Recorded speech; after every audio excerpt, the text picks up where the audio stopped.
Hello, this is Francis from McCaffrey Crafts, and today I'm making another video answering, some kind of questions and points that I think you guys might be interested in. So today, I want to pose the question that is the blackthorn industry dead? Does it have a future? And this is something that I get asked from time to time. That a lot of people are concerned that blackthorn shillelagh making in Ireland is dead, that it's not going to survive, that there's going to have some problems with it as well. I thought it'd be interesting to actually give the opinion of an actual blackthorn shillelagh stick maker like my good self, to see this. Look, most professions, they have some difficulty surviving, with modernization, with people, and trends and different activities. And I'm not going to lie, the stick making, it's a hard business.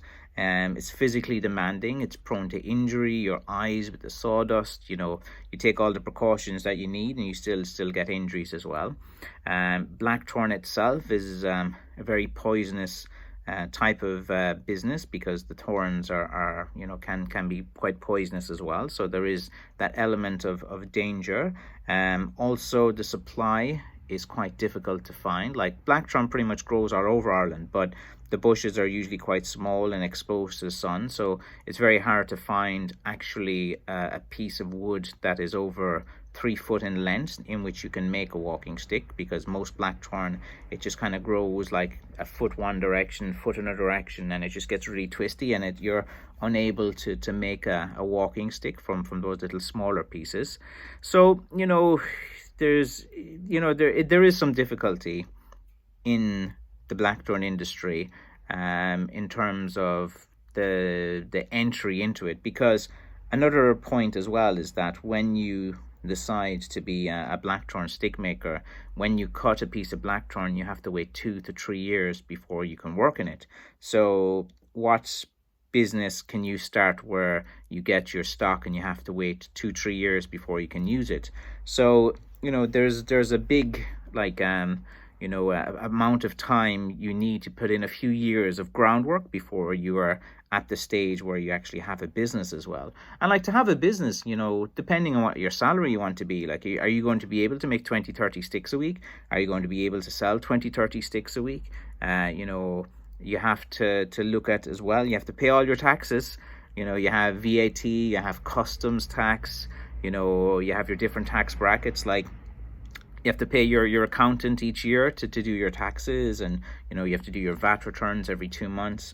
So it's not like all glamorous, where you're just sitting there carving a piece of wood, listening to beautiful music, the sun is setting in the background, and some dancing leprechauns playing the fiddle. It's not that type of thing at all. It's a real job. It's it's hard going type of thing. So does blackthorn have a future? Well, I want to be optimistic and think it does. I know I've kind of outlined some of the kind of difficulties there, that are into it, and the reason for that is no point sugarcoating it. Like, it's very easy for me as a blackthorn stick maker to say, oh, everything is brilliant, the industry is great, we're all going to do pretty well. For me, I just like to be a bit more honest with my audience, because my audience are smarter than me. Like, the guys that buy sticks from me, they're CEOs of companies, they're directors, they're engineers. I've dealt with people who are very studious about martial arts as well. Most of the people who are drawn to sticks, like the shillelagh and the history of it and all of that, I'd say they're quite intelligent guys. You can't like tell them nonsense. Like, they'll call you out for it straight away, which as you should. So a very, very intelligent group of people usually.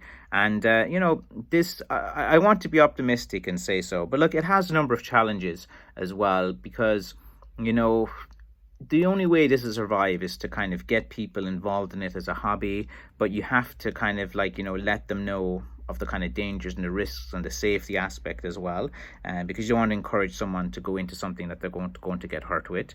And it's all about like trying to maybe get some people interested in it, get some hobbyists. And if you're a hobbyist, buy some sticks from stick makers so that their businesses survive. Like, that's an important thing as well. Like, if there's 3 or 4 stick makers in Ireland, like, the only way the business is going to survive is through you guys, through buying the sticks that allow the business to continue, to allow the stick makers to have a salary, so that people say, oh, look at this guy, he's making a living out of it. Maybe I might try to do this further down the line. So the only way the kind of the blackthorn industry is going to survive, in my opinion, and honestly, is through success from stick makers such as myself. Like, if I do pretty well, and people can see that, that's how Irish people respond. Like, it's they if someone's doing well, they'll be like, I can do better.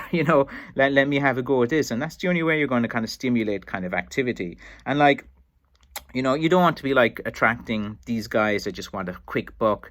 They just want to sell as cheap as possible, sell illegally, just don't even care about the customer. They have a bit of land, they've got 20, 30, 40 blackthorns off it, and they didn't do a good job. Those kind of guys taint the profession, in my opinion. The people that are just in it for a quick buck, and they're not the people that you want to do it. And they're kind of an annoyance to real stick makers and people that want to get involved in this as well, because it does have a future. Like, blackthorn has survived, and stick making has survived.